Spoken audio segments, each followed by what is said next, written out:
नमस्ते, मेरा नाम है अंजनी तिवारी और आप देखना शुरू कर चुके हैं गांव देहात। उत्तर प्रदेश में पंचायत चुनाव का माहौल है। पंचायत चुनाव में आरक्षण की सूची 2 मार्च को लगभग जिला स्तर पर हर जगह जारी हो गई है। यानी कि इससे एक बात तो साफ हो गई कि कहां पर किस वर्ग के लोग चुनाव लड़ सकते हैं। तो आज के इस वीडियो में हम आपको जानकारी देंगे कि प्रधानी लड़ने के लिए क्या योग्यता होनी चाहिए, प्रधानी जीतने के बाद प्रधान के क्या काम होते हैं और प्रधान को कितनी सैलरी मिलती है। तो इन सारी बातों की जानकारी आज के अपने इस वीडियो में हम आपको बताएंगे।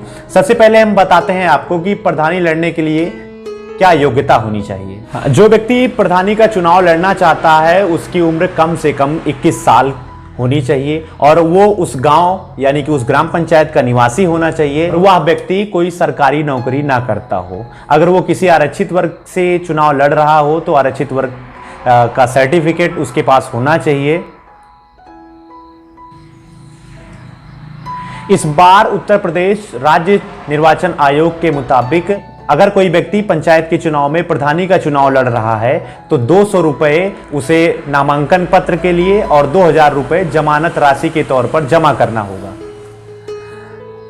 अगर कोई व्यक्ति पंचायत का चुनाव जीतता है, उसमें प्रधानी का चुनाव जीतता है, तो उसे कौन कौन से काम ग्राम पंचायत में कराने होंगे, अब इसकी जानकारी हम आपको बता रहे हैं। अगर थोड़े शब्दों में कहें तो सबसे पहले विकास की पूरी जिम्मेदारी ग्राम पंचायत में प्रधान की होती है।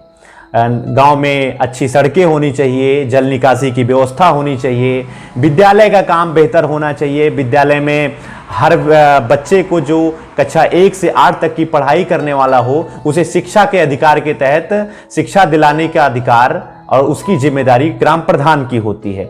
इसके साथ साथ गांव में जो सार्वजनिक स्थल हैं, चाहे वो मंदिर हो चाहे वो मस्जिद हो, उसकी सुरक्षा की जिम्मेदारी, उस पे लाइट की जिम्मेदारी ग्राम पंचायत के अंतर्गत प्रधान की होती है। ग्राम पंचायत में खेल का मैदान होना चाहिए जो बच्चों के खेलने के लिए उपयुक्त होना चाहिए, इसकी भी जिम्मेदारी ग्राम प्रधान की ही होती है।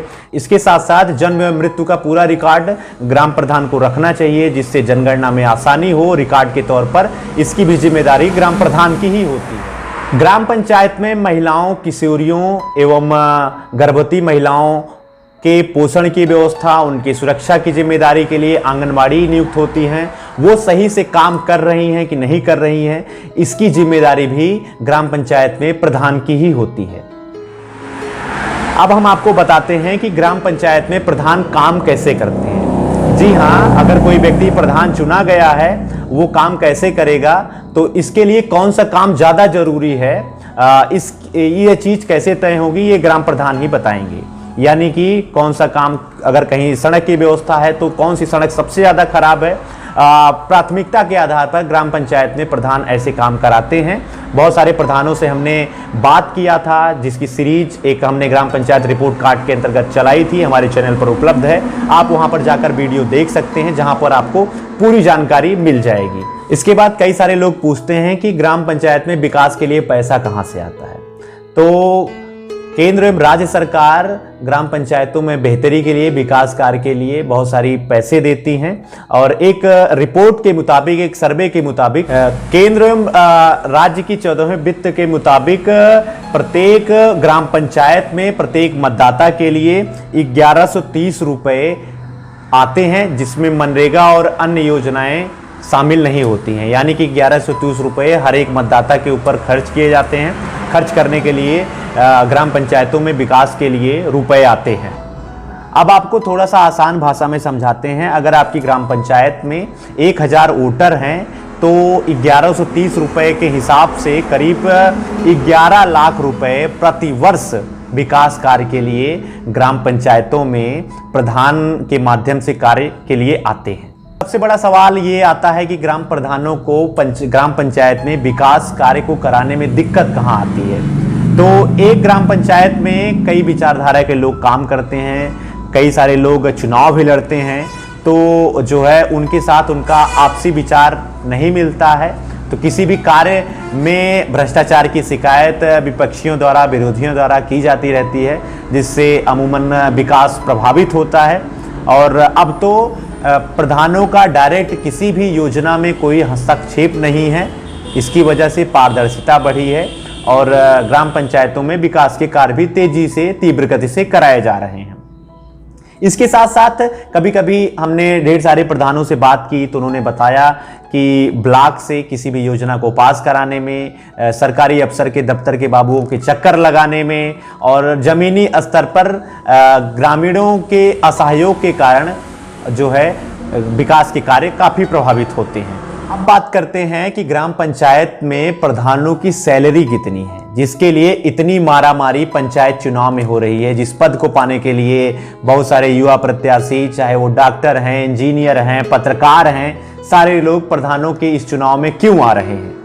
तो उत्तर प्रदेश में पंचायतों में प्रधान की जो सैलरी है पहले 1,000 रुपए थी, जो बढ़ा के 2,000 रुपए की गई और वर्तमान में 3,500 रुपए है, जिसको लेकर भी कई सारे प्रधान असंतुष्ट रहे।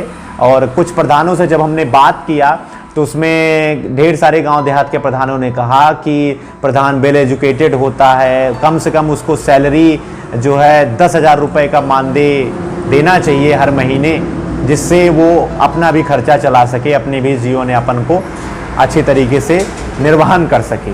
ये तो रही पंचायत चुनाव में प्रधानी का चुनाव लड़ने वाले प्रत्याशियों के लिए प्रधानों के बारे में संपूर्ण जानकारी। अब आगे हम और भी जिला पंचायत स्तर पे जो लोग चुनाव लड़ रहे हैं, चुनाव लड़ने की प्रक्रिया, प्रत्याशियों की योग्यता, उसके साथ साथ चुनाव लड़ने की अनिवार्य जो दस्तावेज हैं, जो डॉक्यूमेंट्स हैं, उसकी पूरी जानकारी, उनकी सैलरी की जानकारी, उनके काम कराने की पूरी जानकारी लेकर हम आपके सामने आएंगे। तब तक के लिए आप देखते रहिए गांव देहात और बने रहिए गांव देहात के साथ। नमस्कार।